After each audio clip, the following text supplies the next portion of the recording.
नमस्कार, आप देख रहे हैं कमोडिटी राउंडअप। मैं हूं मनीषा गुप्ता और फूड सेक्रेटरी संजीव चोपड़ा ने सीएनबीसी आवाज से एक्सक्लूसिव बातचीत करी। मेरे सहयोगी अभिमन्यु शर्मा से उन्होंने कहा कि सरकार का गेहूं खरीद का लक्ष्य पूरा होगा। गर्मी और बारिश का गेहूं की कीमत पर, गेहूं की फसल पर कोई असर नहीं होगा। वहीं तिलहन और दलहन में देश अगले कुछ सालों में आत्मनिर्भर भी बन जाएगा। और क्या कुछ कहा उन्होंने, बताने के लिए मेरे साथ मौजूद हैं मेरे सहयोगी अभिमन्यु शर्मा। अभिमन्यु नमस्कार, आपने अभी रिसेंटली कॉन्वर्सेशन करी है यहाँ पर एग्री सेकी से। क्या कुछ डिटेल्स हैं जो उन्होंने आपको गेहूं के बारे में, पल्सेस के बारे में और खाने के तेल के बारे में कही है? इस साल गेहूं की पैदावार का अनुमान ज्यादा है, तो सरकार भी ये अनुमान लगा रही है कि प्रोक्योरमेंट भी ज्यादा होने वाली है। फूड सेक्रेटरी ने सीएनबीसी टीवी 18 को ये बताया है कि 310 एलएमटी की प्रोक्योरमेंट इस साल अनुमानित है सरकार द्वारा, जो पिछले साल के मुकाबले 18.3% ज्यादा होने वाली है।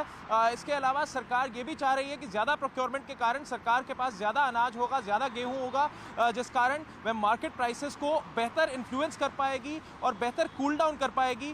इसके अलावा पीएमजीकेएवाई यानी कि प्रधानमंत्री गरीब कल्याण अन्न योजना में जो वीट और राइस का रेशियो पहले हट गया था, जो पहले कम हो गया था, जिसमें गेहूं का रेशियो वो फिर से बढ़ सकता है अगर सरकार के पास ज्यादा गेहूं अपने पास मौजूद होगा। इसके अलावा देखा जाए तो भारत आटा, भारत राइस जैसे इनिशिएटिव्स पर भी ध्यान देते हुए फूड सेक्रेटरी ने ये कहा है कि इससे मार्केट में काफी स्टेबलाइजिंग इफेक्ट पड़ा है। और भले ही अभी तक टोटल वॉल्यूम कम रहा हो, लेकिन मार्केट में स्टेबलाइजेशन देखा जा सकता है और सरकार इन इनिशिएटिव्स को और आगे बढ़ाने वाली है। अगर एडिबल ऑयल की बात करें तो एडिबल ऑयल के मसले में अंतर्राष्ट्रीय प्राइसेस में काफ़ी इजाफा देखा गया है, जो फूड सेक्रेटरी के अनुसार दो कारणों से था। एक तो दुनिया भर में मुस्लिम महीना रमज़ान चल रहा था, उस कारण डिमांड बढ़ गई थी, और मलेशिया और इंडोनेशिया में कई जगह लेबर शॉर्टेजेस थी, जिस कारण एक टेम्परेरी राइज देखा गया है। लेकिन फूड सेक्रेटरी ने यह स्पष्ट किया है कि किसी भी तरीके से लोकल प्राइसेस, भारत में रिटेल प्राइसेस में कोई इजाफा नहीं हुआ है, क्योंकि जो इंडस्ट्री इंपोर्ट कर रही थी एडिबल ऑयल, उसने ही फिलहाल एब्जॉर्ब किया है जो भी प्राइस राइज देखा गया हो। तो फिलहाल वीट और एडिबल ऑयल दोनों पर ही स्थिति नियंत्रण में है सरकार के अनुसार। अभिमन्यु, बहुत शुक्रिया उस इन्फॉर्मेशन के लिए। तो of course food secretary Sanjeev Chopra ने जो अभिमन्यु के साथ डिटेल में बात करी है, चाहे वो गेहूं को लेकर है, खाने के तेल है, या दालों को लेकर है, या ऑफ कोर्स जिस तरह से भारत ब्रांड का काफी असर पड़ता हुआ देखा है हमने भारतीय बाजारों में, उन सब के ऊपर यहाँ पर बातचीत करी है। इसका विश्लेषण भी करते हैं और हमारे साथ प्रो इंटेलीट्रेड के सर्विसेज के फाउंडर दिनेश सोमानी मौजूद हैं। साथ ही साथ हमारे साथ जुड़े हैं कमोडिटी बाजार पर इन सब चीज़ों पर बात करने के लिए शिवाजी फ्लावर मिल्स के अजय गोयल और साथ ही सुधाकर देसाई इमामी की तरफ से। गेहूं पर पहले बात कर लेते हैं। एंड अजय, आपसे जानना चाहेंगे, जिस तरह से अब नंबर्स के साथ बात होने लगी है और जैसे फूड सेक्रेटरी ने कहा भी कि 262 लाख टन पिछले साल प्रोक्योरमेंट हुई थी, इस बार 310 का यहाँ पर लक्ष्य है और अच्छी खासी procurement as compare to last year हमने आते हुए देखी, ऑलमोस्ट 18% की बढ़त के साथ। नहीं, बिल्कुल इस साल जो है सरकार का एम्बिशियस टारगेट है। सरकार जानती है कि इस साल अगर जो है गेहूं उनकी किटी में नहीं आया तो बाजार जो है दौड़ेंगे, और गवर्नमेंट जो है इंपोर्ट का सहारा नहीं लेना चाहती। सबसे बड़ी बात यह है। तो अभी गुड लक टू गवर्नमेंट, और टारगेट काफी एम्बिशियस है और इसके लिए जो है ग्राउंड लेवल पे काफी मेहनत करनी पड़ेगी। केवल टारगेट रखने से टारगेट अचीव नहीं होगा। बाजार का अनुमान है कि सरकार जो है जो 30-31 मिलियन टन का एक टारगेट बनाई है। एक 37 मिलियन टन का भी टारगेट सरकार का घूम रहा है मार्केट्स में। लेकिन देखने वाली बात यह है कि यूपी इसमें कितना योगदान दे पाएगा, क्योंकि सारा कुछ जो निर्भर है वो यूपी के प्रोक्योरमेंट पे है। यूपी जो है सरकार के एम्बिशंस को कभी पूरा नहीं करती है। पिछले सालों में भी अगर देखें, यूपी के टारगेट्स जो है वो हार्डली 10-20% पूरे होते हैं। लेकिन उम्मीद है इस साल जो है हरियाणा, एमपी अच्छा सहयोग देगी, एंड ऑल्सो पंजाब। तो इससे जो है 25, 26, 27 के आसपास जरूर पहुंचेगा। ओके साथ ही अजय जी, जिस तरह से बात की गई कि जो वीट राइस रेशियो है पीएम के जीकेवाई में, उसको रिविजिट किया जाएगा, अच्छी गेहूं की हार्वेस्ट की एक्सपेक्टेशन है, उसका कितना इम्पैक्ट और प्राइस मूवमेंट उस वजह से आप आता हुआ देखते हैं? नहीं, देखिए, एक बार गवर्नमेंट किटी में आ जाता है माल तो जो है सरकार उसको कई तरीकों से जो है इस्तेमाल कर सकता है। उसको ओएमएसएस और पीके जीएमवाई और इत्यादि जो उनकी स्कीम्स है उसमें वो डिस्ट्रीब्यूट कर सकता है। और पिछले साल क्योंकि जो है सरकार के पास गेहूं कम थी, उन्होंने रेशियो को रीट्विक कर दिया था और जो है राइस का रेशियो बढ़ा दिया था, उस चीज को वो वापस इस साल जो है बदल सकते हैं अगर उनके पास सफिशिएंट मात्रा में प्रिक्योरमेंट हुआ तो। हम्म। और जैसे संजीव जी कह भी रहे थे कि 101.5 लाख मिलियन टन जो वीट ऑफलोड किया गया है ओएमएसएस के थ्रू, वो लार्जेस्ट एवर बाय है फूड कॉर्पोरेशन ऑफ इंडिया की तरफ से। ऑफ कोर्स हमने प्राइसेस में कंट्रोल्ड मैकेनिज्म शायद उसी वजह से बनता हुआ देखा, लेकिन अब यहाँ से आने वाला क्वार्टर जब तक आवक आती है, प्रोक्योरमेंट आती है, कैसे देखते हैं आप अवेलेबिलिटी? अभी तो अवेलेबिलिटी भरपूर है, कोई अवेलेबिलिटी की कमी नहीं है।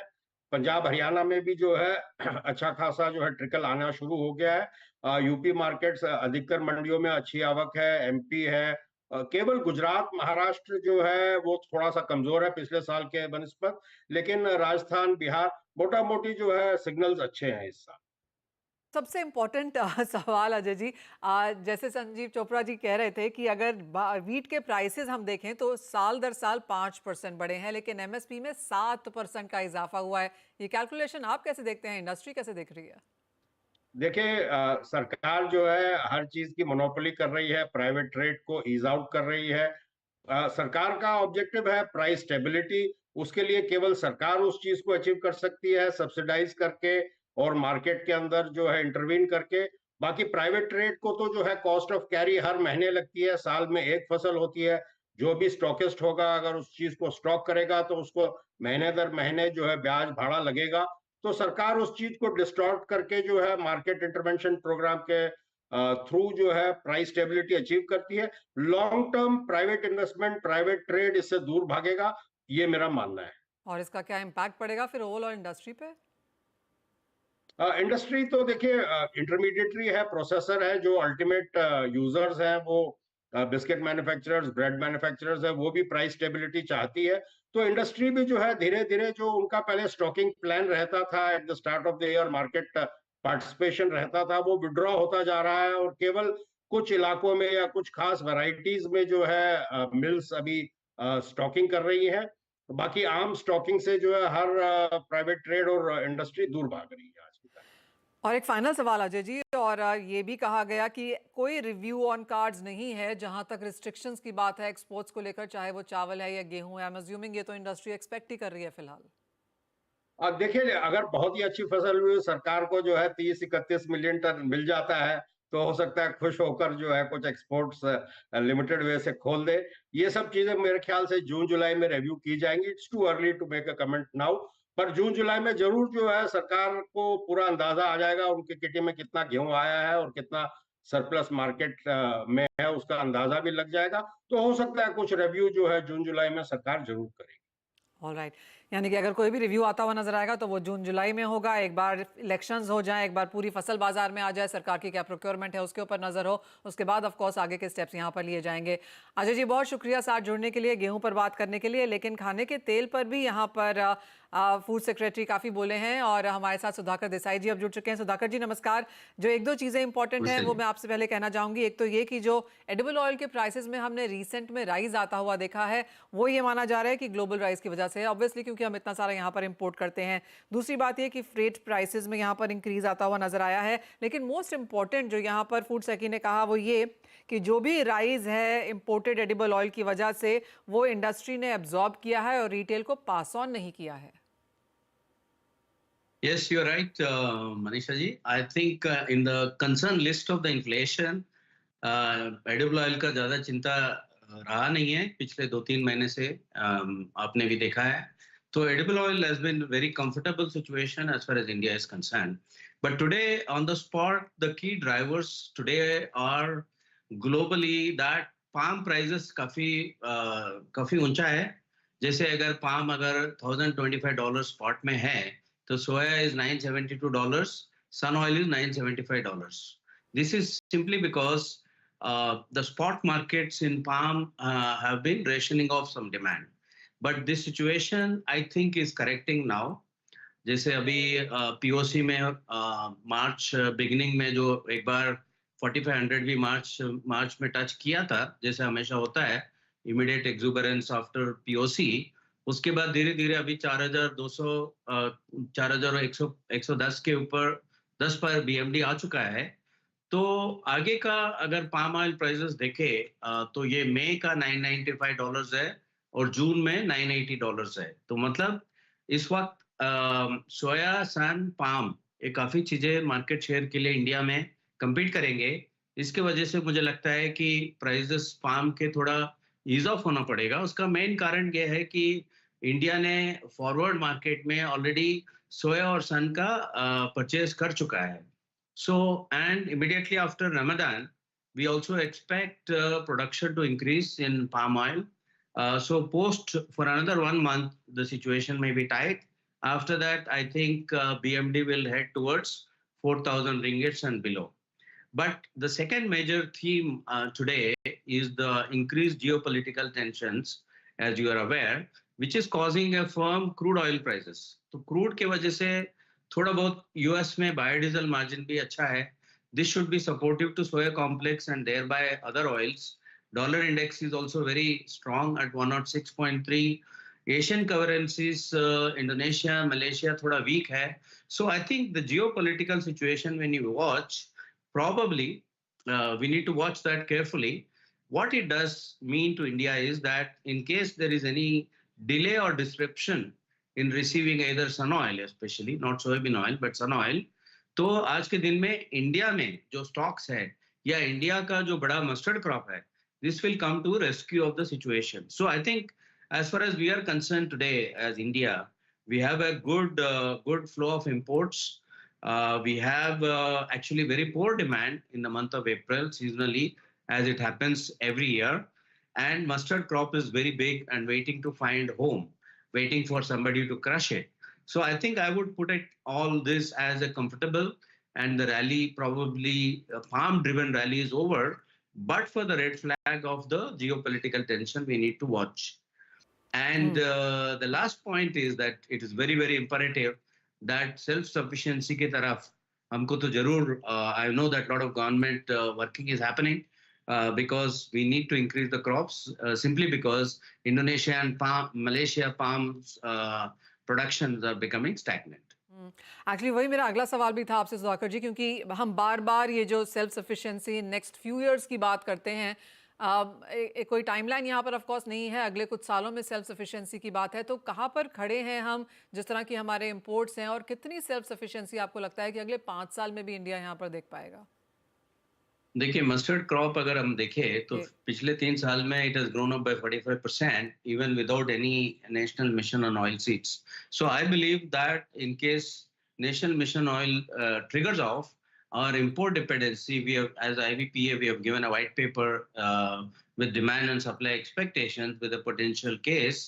I think we can easily grow towards we can reduce the import dependency from 65% towards 45 to 50% in 5-6 years in case we commit ourselves to invest about 30,000 crores in the next 5 years along with crop shifts and right technology. I think all this is being worked out as carefully as in oil palm. So we all await for this national mission on oil seeds to fructify, take place. It is definitely possible and most needed because the global supplies eventually will get tight as Indian demand grows. एक final सवाल सुधाकर, अब यहाँ से आगे जाकर आपको किस तरह का डिमांड पैटर्न नजर आता है? क्योंकि एज ऑफ नाउ जैसे आपने कहा कि पाम की बाइंग इंडिया में कम हुई है बिकॉज सोया और सनफ्लावर प्राइसेस काफ़ी ऑन द लोअर साइड हैं. जून जुलाई के बाद जैसे आपने कहा कि सिचुएशन शायद चेंज हो सकती है, लेकिन क्या ट्रेंड्स हैं, किस तरह की अवेलेबिलिटी अब आगे जाकर आप एंटिसिपेट कर रहे हैं? Yeah, so this at least next 6 months, 1 year is very big to say, but next 6 months belongs to soft oils. I think you can imagine that soybean oil and sun oil is waiting for demand from India, and this will come at the cost of the market share to palm oil. So this rebalancing is very much required strategically. As far as prices are concerned, I think it will be just sideways, and probably soya and sun can increase a little bit. Maybe 5-6%, but I would say as the production increases from May onwards, as we saw every year, palm prices should go down, adjusting itself. I wouldn't say that palm prices need to go to usual $100 to $200 discount to soya, but $50-60 discount is required for palm to regain its market share. Okay तो कुछ मुनाफा वसूली यहाँ पर palm के prices में expect की जा सकती है 45 ऑलमोस्ट हमने यहाँ पर आता हुआ देखा है, लेकिन 400 रिंगिट एंड बिलो इज जो व्यू है यहाँ पर सुधाकर जी का आने वाले समय में, तो वो एक ट्रेंड ऑफ कोर्स थोड़ा सा बैक इन प्लेस फॉलो होता हुआ नजर आएगा। सुधाकर जी बहुत शुक्रिया साथ जुड़ने के लिए और वो पूरा खाने के तेल एज अ सेक्टर पे बात भी करने के लिए। एक ब्रेक का समय है, जब लौटेंगे तो हमारे साथ होंगे दिनेश सोमानी, वो बताएंगे आपको कि क्या स्ट्रैटेजीज अपनानी चाहिए आज के बाजार में। नमस्कार, स्वागत है आपका। और क्योंकि बात एग्री की हो रही थी तो हम दिनेश जी पहला सवाल एग्री पर ही लेना चाहेंगे। जहां तक गेहूं की बात है, माना जा रहा है कि भावों में स्थिरता रहेगी, खाने के तेलों में कुछ करेक्शन शायद आगे जाके आ सकती है, जो कि जून में होगी जब तक बाजार में आवक नहीं हो जाती, इलेक्शंस नहीं हो जाते, बाजार को लगता है कि साइडलाइन रहना इंपॉर्टेंट है। लेकिन जहां तक नॉन एसेंशियल कमोडिटीज की बात है, यहाँ पर कैसे देखते हैं आपकी यूज? जी बिल्कुल मनीषा जी, मैं सारा संवाद आपका सुन रहा था। गवर्नमेंट ने बहुत ही बढ़िया तरीके से शुगर की प्राइसेस को कंट्रोल रखा, ऑनियन के प्राइसेस को कंट्रोल रखा, ईडेबल ऑयल को कंट्रोल में रखा, और मुझे लगता है पल्सेस एक ऐसी कमोडिटी थी जो थोड़ी बहुत डिवेट हुई, लेकिन फंडामेंटल काफी स्ट्रॉन्ग थे उसके। अगर मैं हमारे एग्री कमोडिटीज की बात करूं जो एनसीडीएक्स में लिस्टेड है, तो अभी हाल फिलहाल गुआर को अगर छोड़ दे तो मुझे नहीं लगता कोई ऐसी मेजर कमोडिटी जहां पर बहुत बड़ा बूस्ट मिले। हाँ, एक हल्ली जरूर थी जो 16,000 कल आ गई थी, और 16,000 जो है इसकी स्पॉट प्राइस 16,350 के नीचे मतलब डिस्काउंट में ट्रेड कर रही थी, और ये लग ही रहा था कि यहाँ से कम इसमें 1,000 रुपए का इजाफा आता हुआ नजर आता है। तो जून की हल्दी जो है 17,200 17,400 ये रेंज नजर आ रही थी, और इनफैक्ट सुबह से 17 से अब ये 5% ऊपर तेज ट्रेड कर रही है। मुझे लगता है 17,400 के आसपास इसमें मुनाफा वसूली कर देनी चाहिए। दोबारा एक बार 16,500 का रेट हमें देखने मिल सकता है। 7400 का जो रेट है धनिया का, एक बेसलाइन सपोर्ट नजर आता है। दोबारा मुझे लगता है कि आने वाले 10 से 15 दिनों में एक बार 7750 7800 के लेवल्स हमें देखने मिल सकते हैं, जहां की जीरा जो है ये निरंतर कमजोर होता जा रहा है। 60,000 बैक्स के अराइवल्स ओंजा ऑलमोस्ट डेली आ रही है, गुजरात अलग आ रही है, राजस्थान अलग आ रही है। डिमांड जो है हैंड टू माउथ है, स्टॉकिस्ट सर्विस में एंटर नहीं कर रहा है, ओनली कंजम्पशन में जा रहा है अभी हाल फिलहाल जीरा। तो मुझे लगता है 23,000 का जीरा अभी थोड़ा सा भारी नजर आता है, 23,000 के आसपास सेलिंग बनती है। नीचे में 20,800 के लेवल्स हमें देखने मिलते हैं। साथ ही अगर गुआर की यहाँ पर बात करें तो जिस तरह का मौसम का इम्पैक्ट आया है, ये जो मॉनसून स्काईमेट ने बोला नॉर्मल है, आईएमडी ने तो बोला है कि अबव नॉर्मल है 106 पर कोई बहुत बड़ी मुनाफा वसूली एज ऑफ ना गुआर में नहीं आई। जी, जो 5550 5600 के आसपास जो गुआर गई थी, वहां से दोबारा 5350 के आसपास आई। ये आईएमडी का फोरकास्ट मुझे लगता है इसने डिस्काउंट तभी कर लिया था। 5350 का मुझे लगता है गुआर अभी एक बेस बनाकर चलेगा। इन लेवल की गुआर अभी हाल फिलहाल घटती नजर नहीं आती। 5650 के लेवल्स देखने मिल सकते हैं, जबकि गम में भी एक स्ट्रेंथ नजर आती है। टेक्निकली स्पीकिंग मैं कहूंगा इंडिकेटेड ऑसिलेटर्स इसमें पॉजिटिव टर्न अराउंड हुए हैं। 11800 का गम लेने में हर्ज नजर नहीं आता। 11550 का स्टॉप लॉस मेंटेन करे, और सॉरी 10,800 का गम लेने में कोई हर्ज नजर नहीं आता है। 10,500 का स्टॉप लॉस मेंटेन कर सकते हैं। ऊपर में 11,450 के लेवल्स हमें जल्द से जल्द देखने। राइट, साथ ही बात यहाँ पर अब सोने चांदी की करना चाहेंगे, क्योंकि डिप्स पे खरीदारी यहाँ पर फिर से लौटी है। क्या नए हाइज की फिर से तैयारी है ऑन चार्ट्स, या आपको लगता है स्टेबिलिटी के साथ ये हफ्ता निकल जाएगा? मनीषा जी, 61,000 से गोल्ड सीधा 74,000 रुपया गया है। वहां से दोबारा 71,500 आया था, अभी दोबारा 72 के ऊपर ट्रेड, 72 के आसपास मतलब ट्रेड कर रहा है, सॉरी 73 के आसपास ट्रेड कर रहा है। तो मुझे लगता है इन लेवल्स पर वोलेटिलिटी थोड़ी सी ज्यादा रहेगी, बार बार ऊपर बार बार नीचे करेगा, लेकिन मुझे लगता है 74,400 जो गोल्ड है, ये मुझे लगता है अपसाइड इसमें मैक्सिमम इतना ही नजर आता है। तो लेने वाले के लिए रिवॉर्ड अभी मात्र 1,000-1,500 रुपया है, लेकिन इसमें रिस्क ज्यादा है। मुझे लगता है कि ऊपर में अगर 73,300 73,400 जाता है तो थोड़ा सेलिंग का ही रुख बनाना चाहिए। डाउन साइड दोबारा मुझे लगता है कि 72,000 के आसपास आता हुआ नजर आता है। ऑलराइट, और जो हाल यहाँ पर मेटल्स का है, इवन एज रशिया की न्यूज़ आई आज, चाइना के तरह चाइना का GDP, retail sales, fixed asset income, काफ़ी सारे डेटा है, थोड़ा सा मिक्स्ड भी था वहाँ पर। जीडीपी को अगर साइड में छोड़ दें तो बाकी चीन का data actually on the weaker side यहाँ पर देखने को मिला। मेटल्स में बहुत मामूली सी मुनाफा वसूली ऊपरी स्तरों से देखने को मिली है, यहाँ पर क्या करने की राय है? मनशिया जी, सबसे बड़ा कंसर्न बेस मेटल्स के लिए चाइना ही था। हम बार बार कह रहे थे कि चाइना की इकोनॉमी रिकवर नहीं करी, वहां का रियल एस्टेट मार्केट खराब है। आज जो जीडीपी नंबर्स आए ये काफी सकारात्मक नंबर आए हैं। जो एक्सपेक्टेशन थी उससे भी बेटर नंबर आया है। मुझे लगता है चाइना में रिकवरी ऑलमोस्ट स्टार्ट हो चुकी है। अगर वहां रिकवरी आती है तो मुझे लगता है बेस मेटल्स की रैली यहाँ पर थमती नजर नहीं आती है। मुझे आज भी लगता है कॉपर 830 के अंदर अगर कहीं मिलता है तो कॉपर एक बार दोबारा बाइंग का लेवल बनेगा। 844 के लेवल्स हमें कॉपर में देखने मिल सकते हैं। 818 का एक बहुत ही बढ़िया बेस है कॉपर का। मुझे लगता है एज लॉन्ग एज 818 के नीचे कॉपर नहीं जाता, इसमें अपसाइड में रैली बिल्कुल बरकरार रहेगी और हमें तेजी में ही रहना चाहिए। और फाइनली एनर्जी की बात अगर करें तो माना यह जा रहा है कि अब जो $4-5 का प्रीमियम हमने कच्चे तेल में आता हुआ देखा है वो यहाँ पर बरकरार रह सकता है। ऑफ कोर्स काफ़ी सारी खबरें हैं, लेटेस्ट तो इजराइल से आती हुई कि अब ईरान के ऊपर भी वो यहाँ पर हमला बोलेंगे। काफ़ी सारी कॉन्वर्सेशंस हैं, आई थिंक वो ऑलरेडी प्राइस्ड इन भी है यहाँ पर मार्केट्स में। लेकिन चार्ट्स के हिसाब से, टेक्निकल्स के हिसाब से अब क्या लगता है? मुझे लगता है Manisha ji geopolitical tension already price in है इसमें, क्योंकि बार बार जो फायर इन फायर आउट बार बार हो रहा है उसके चलते ये 7200 लेवल ऊपर में गए थे। कल हमने जबकि नीचे में 7030 के लेवल्स इसमें दिए गए थे, वहां से एक शार्प रिकवरी देखी है, 7170 के आसपास चल रहा है। लेकिन टेक्निकली मैं कहूँ तो इन लेवल से एक बार मुझे ₹50 नीचे आता हुआ नजर आता है। 7118 पिवट पॉइंट है, वहां पर बाय करे, दोबारा 7220 के लेवल्स हमें देखने मिल सकते हैं और 7045 का इसमें स्टॉप लॉस मेंटेन कर सकते हैं। साथ ही नेचुरल गैस को अब यहाँ पर कैसे देखते हैं आप, क्योंकि यहाँ पर पिछले हफ्ते जितने भी लोगों से हमने बात की सबका मानना था कि खरीदारी के मौके यहाँ पर ढूंढने चाहिए। अब जिस तरह का प्राइस एक्शन है, क्या राय है? किस कमोडिटी में? Natural gas. नेशनल गैस बहुत ही डल कमोडिटी है। मैं बार बार कहता हूँ कि एक रेंज है, एक दायरा 140 नीचे में जाती है, दोबारा 158 आती है।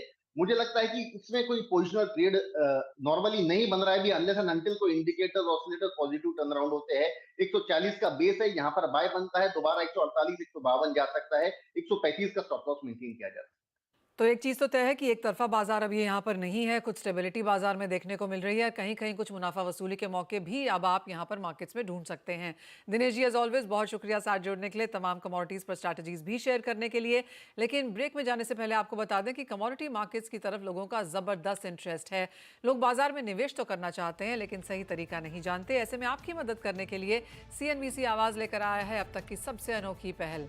देश विदेश के कमोडिटी बाजार के दिग्गजों से सीखिए कमोडिटी बाजार के गुर, सीखिए कैसे करते हैं बाजार में कमाई, जानिए FNO के पोर्टफोलियो के हेजिंग के फंडे, कैसे पहचाने बाजार के ट्रेंड्स, क्या हैं नए बाजार के डायनामिक्स और एडवांस टेक्निकल इंडिकेटर्स, कैसे पढ़ें और समझें चार्ट्स के पैटर्न्स। इसके अलावा भी बहुत कुछ होगा लाइव सेशन में।